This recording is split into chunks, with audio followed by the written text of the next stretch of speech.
एक बार एक राजा शिकार के उद्देश्य से अपने काफिले के साथ किसी जंगल से गुजर रहा था। दूर दूर तक शिकार नजर नहीं आ रहा था। वे धीरे धीरे घनघोर जंगल में प्रवेश करते गए।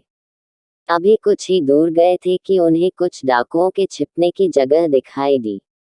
जैसे ही वे उसके पास पहुंचे कि पास के पेड़ पर बैठा तोता बोल पड़ा। तोते की आवाज सुनकर सभी डाकू राजा की ओर दौड़ पड़े। डाकुओं को अपनी ओर आते देखकर राजा और उसके सैनिक दौड़कर भाग खड़े हुए। भागते भागते कोसों दूर निकल गए। सामने एक बड़ा सा पेड़ दिखाई दिया।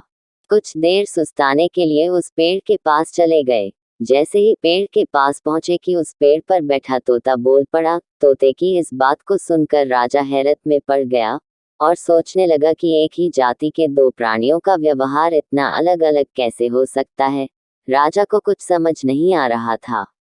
वह तोते की बात मानकर अंदर साधु की कुटिया की ओर चला गया। साधु महात्मा को प्रणाम कर उनके समीप बैठ गया और अपनी सारी कहानी सुनाई। और फिर धीरे से पूछा, ऋषिवर, इन दोनों तोतों के व्यवहार में आखिर इतना अंतर क्यों है?